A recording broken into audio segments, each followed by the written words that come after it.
Welcome to Car Con Carne. I'm James Van Osdell. Car Con Carne, sponsored by Sopel Solar. Brent Sopel was a Chicago Blackhawk. He helped the Chicago team win the Stanley Cup, and now he's going to help you win cost certainty through solar. By putting solar panels on your house, you get cost certainty for the first time ever, and you pay nothing out of pocket. It costs nothing for the consultation. SopelSolar.com, S-O-P-E-L, solar.com.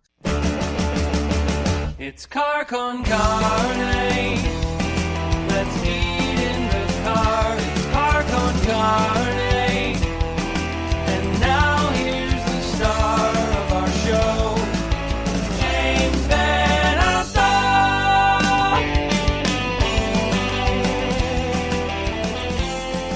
So for this episode, I'm not sitting in front of a restaurant, brew pub, cafe, diner. I am on a loading dock with two of the owners of Smash Plastic. Smash Plastic is the only record pressing facility in the state of Illinois. Smash Plastic is a place I last visited for Car Con Carne 3 years ago. I'm joined by Andy and Steve, co-owners of Smash Plastic. Hello again, gentlemen. Hey, James. So the reason why we're here, well, I've been meaning to come back, but really the reason why we're here is to talk about a live event happening right here. We're recording on the loading dock because a live event, a Smash Plastic event, is happening on the same loading dock on October 1st. It really is Rocktober 1st, but we'll stick with October. October 1st, it is Smash Plastic Live Volume 1. I love the name of it. It fits who you are and what you are. Live performances from Pixel Grip, FIRE-TOOLZ, Rookie, Tar, Ono, Serengeti, Beverage and the Drinks, and a record fair. This is insane. Just dozens of independent labels who I'm sure, that's the Metro Train, who I'm sure have done business, who I'm sure have pressed records at Smash Plastic. I mean, everyone from Pravda and Jump Up to What's for Breakfast and Delmark and Drag City. It's a who's who. There's going to be stuff that you can't find on record store shelves. Record stores aren't as adventurous as we want them to be. You're going to find everything you want here at Smash Plastic Live Volume 1, October 1st, noon until 10, 4200 West Diversey. It is just west of Pulaski. It's easy to get to. Is this the Hermosa neighborhood, technically? Yes, Hermosa. Okay. Yep. It is in the Hermosa neighborhood. What an event. I mean, for a music fan, live music and a record fair, access to all those records that you'd have to otherwise mail order. Awesome. So before we talk about that, before we talk about Smash Plastic, I want to thank both of you.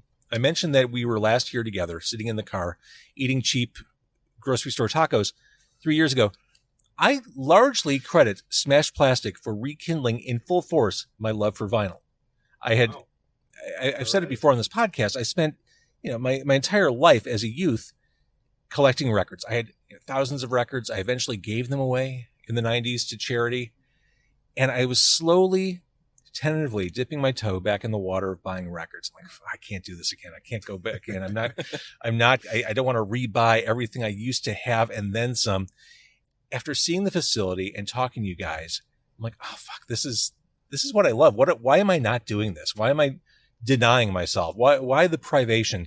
So I really credit you guys for kind of helping me rekindle that spark. And now, as you know, it's a slippery slope and there's no turning back. It's dangerous. Well, that's amazing. Yeah, that's wonderful. It's so exciting. Walking in here, it is, I mean, I'm sure you've heard it said, it's like walking into Willy Wonka's chocolate factory. You get to see records get made and pressed, and you see all these local bands' records on the wall, on the press, everywhere. It's a thrill for a music fan to see this. Now, the question I have for you, and we will talk about the event.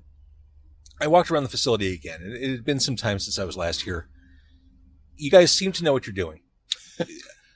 We pretend really well. Yeah, we're trying. You seem to know what you're doing. The records you press look and sound fantastic. You didn't have all that institutional knowledge when you opened up Smash Plastic, did you? Did you have to learn a lot of this stuff as you went? Yeah, for sure. I mean, you're looking at the first two employees. I mean, we were basically the only guys working there for about the first 9 months. So Steve or I would be on the press. The other one would be sleeving. And every problem that popped up, every little thing, we both handled it ourselves. And we learned a lot. When we started this thing, the idea was, we don't know what we're doing, but let's figure it out before we hire anybody else and try to train them into what we're doing. So yeah, it was truly a labor of love, but on purpose. We wanted to make sure we knew every little ass nook and cranny of those records that we were making. Well, even like some of the machinery I was looking at today, Andy, I'm like, how would you even know how to shop around for something like that? It's not like you could just Google, or maybe you can. How do you Google a shrink wrap machine? Oh, you get lucky. Yeah. You start asking people, and I mean, it went back to, you just got to keep asking questions, and you can't pretend that you know what you're talking about. Once you start doing that, you fall down a slippery slope. So you ask the dumb questions, and they lead to getting the right answers. Well, I said to James too, I was like, we had the luxury of it being last year, and it was about the only one we could get our hands on. Yeah. So that was part of it. It was the last one in North America. It had to work. Yeah. Sometimes you just got to buy what's there. Now, when we first interviewed, this was like 500 or 600 episodes ago, it was clear to me this was the right idea, right place, right everything. Here we are. You're at 2, soon to be 3 pressing machines. Your space has grown.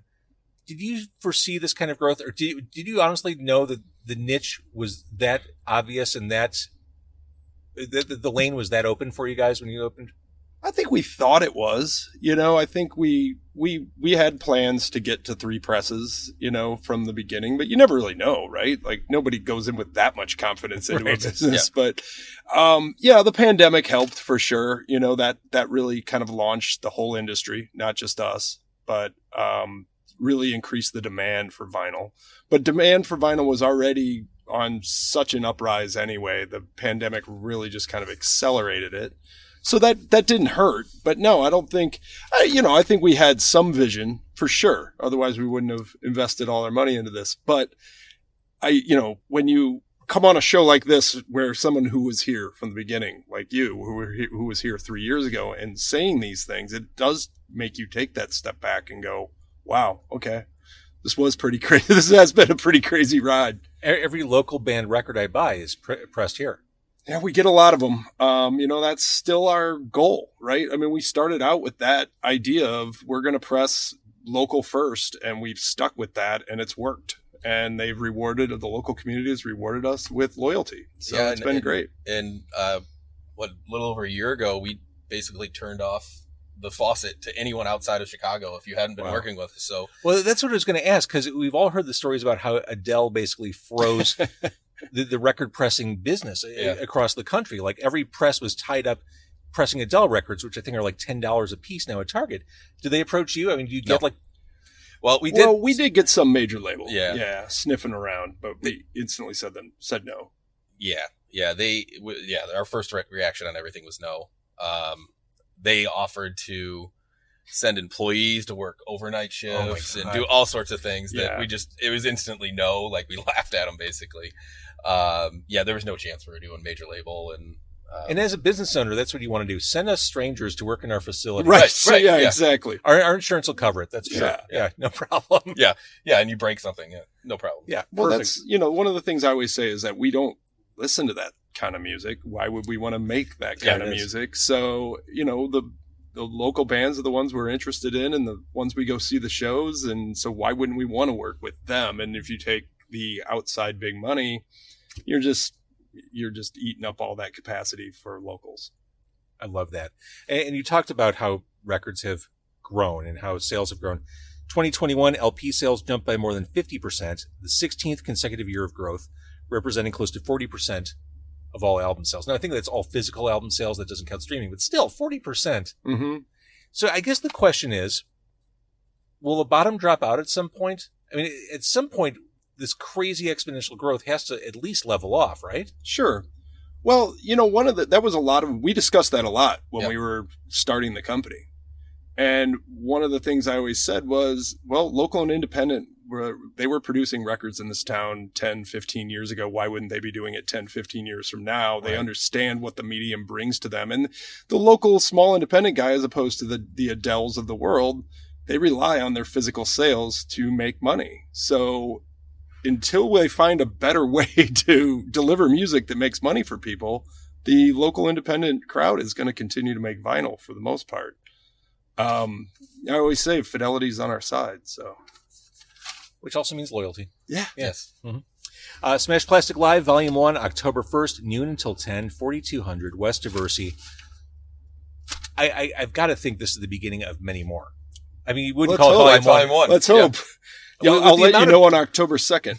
with the amount of artists and labels and managers you interface with, I mean, I feel like this is just, once that tap's open, you won't be able to turn it off. Yeah, that's what we're really hoping.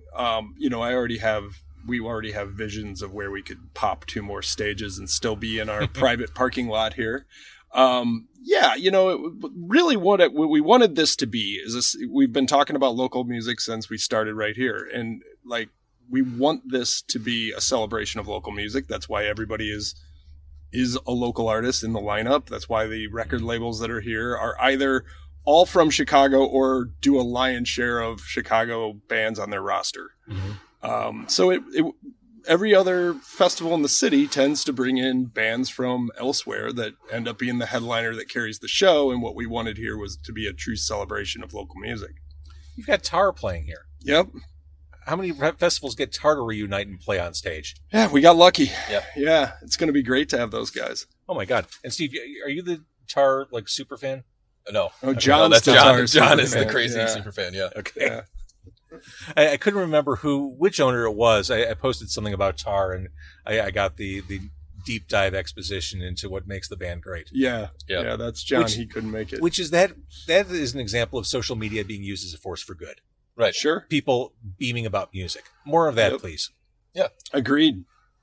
All right, so Smash Plastic Live, Volume 1, October 1st. Buy records, see music. It's local AF, as the kids say. Gentlemen, us are kids. if someone wants... No, I'm afraid not. If someone wants to buy tickets, which they should, what do they need to do? They can find the link to Eventbrite right on our own website. You can go to smashplastic.com/live. That will get you to the link that you'll be able to buy all your tickets on Eventbrite. My final question, observation, thought. It really annoyed me, and Andy, we've talked about this. It really annoyed me for a while that people referred to records, long players, as vinyls. Yep. It still kind of Yeah. bothers me, but I realize, have you ever read the short story or seen the movie I Am Legend, the Richard Matheson story that Will Smith starred in a movie about? No. Basically, Will Smith, or the character in I Am Legend, realizes at the end of the book, the world has changed. He is the last person of his kind. Why is he still fighting? Why not just give up and let the vampires or the zombies take over?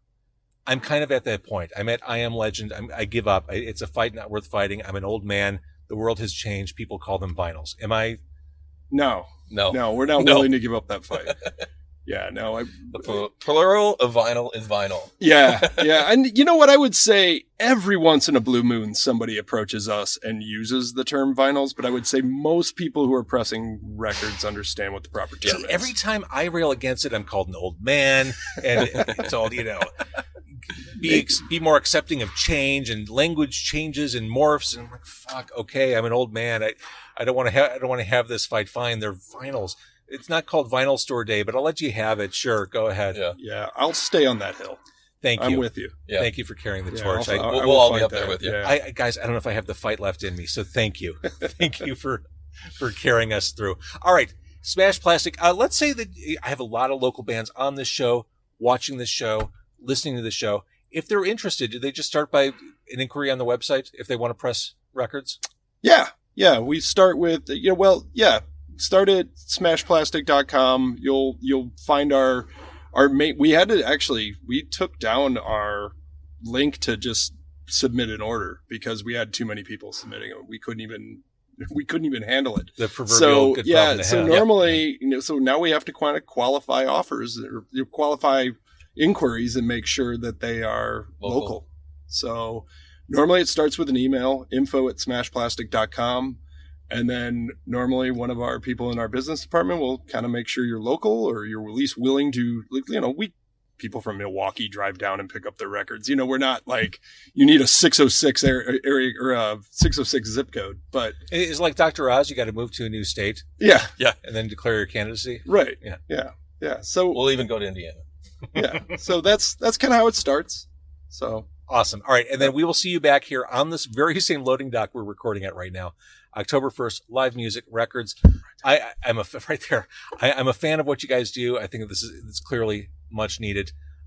Congratulations on getting to this point where you're starting to do live events. I love it. Thank you. yeah, thanks, James. And Car Con Carne is sponsored by Sopel Solar, Sopel, solar.com.